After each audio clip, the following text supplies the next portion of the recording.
Alerte info, nous apprenons qu'une météorite est tombée à Boulogne-sur-Mer, dans la rue du lycée Branly. Notre envoyé spécial. J'ai beau être dans la rue du lycée Branly, je ne vois aucune météorite. Nous avons donc contacté une équipe de spécialistes, menée par Alice, afin d'en savoir un peu plus sur ces étranges météorites introuvables. Bonjour. En réalité, des milliers de météorites tombent sur Terre chaque jour. Ce sont des micrométéorites. Ah bon? Mais c'est quoi des micrométéorites? Les micrométéorites sont de petits corps généralement de taille inférieure à 1 cm ou pesant moins d'1 gramme. Elles proviennent généralement de petits corps divers comme des poussières de comètes ou des astéroïdes.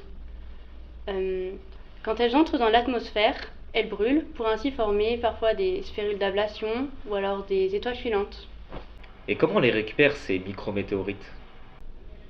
Premièrement, nous avons simplement récupéré des sédiments dans les caniveaux de la rue. Le nombre de potentiels micrométéorites était très faible comparé à la quantité de sédiments. Nous avons ensuite créé un dispositif fait à base d'aimants attaché à une bouteille en plastique, elle-même attachée à une gouttière. En effet, les sphérules d'ablation sont ferreuses, donc aimantées. Ce dispositif est plutôt efficace, mais il reste tout de même des polluants venant du toit des immeubles. Pour plus de précision, nous avons créé un nouveau dispositif. Nous avons accroché une bâche en hauteur avec un trou au milieu. Nous y avons ensuite accroché des tamis. Pour que, quand il pleut, les micrométéorites vont naturellement être attirés vers le centre.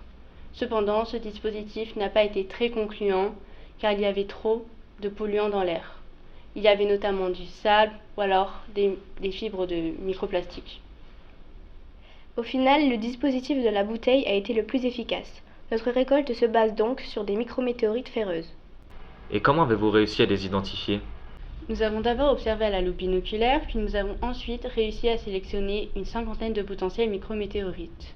Elles sont plutôt simples à repérer car elles ont une surface brillante avec des reflets métalliques et sont toujours sphériques. Le plus dur a été de les récupérer avec un cure-dent en bois mouillé. Mais cette analyse n'est pas assez poussée pour être sûre à 100%.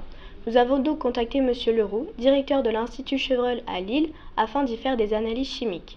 Ces analyses nous ont permis de déterminer les éléments chimiques présents dans une de nos potentielles micrométéorites, et ces analyses sont possibles grâce à un microscope électronique à balayage associé à une analyse à rayons X.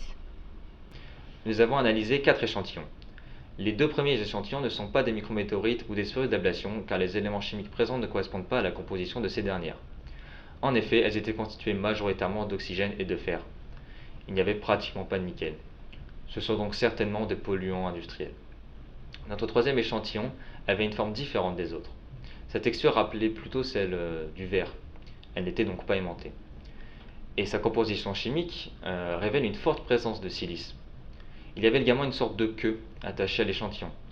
Après avoir vérifié dans le livre, il s'agit en réalité d'un polluant, comme par exemple de la laine de verre.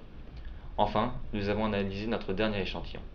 Cette analyse nous a notamment permis de voir qu'il y avait une grosse quantité de fer et de nickel, ce qui est vraiment typique d'un astéroïde ferreux. En effet, beaucoup de météorites tombant sur Terre proviennent de la ceinture d'astéroïdes entre Mars et Jupiter. Cette composition chimique est donc un indice sérieux sur l'origine extraterrestre de cet échantillon. Il peut donc s'agir d'une micrométéorite ou d'une sphérule d'ablation. Les sphérules d'ablation sont des corps fabriqués à partir de météorites plus grosses. En effet, lors de leur entrée dans l'atmosphère, les météorites perdent environ 85% de leur masse à cause des forces de frottement. Cette forme d'érosion, appelée ablation, fabrique donc des micro-objets sphériques fondus. Enfin, nous avons comparé l'aspect de la surface de notre échantillon avec des photographies d'un livre spécialisé, nous confortant dans l'idée de sphérules d'ablation. Eh bien, merci beaucoup d'avoir accepté cette interview.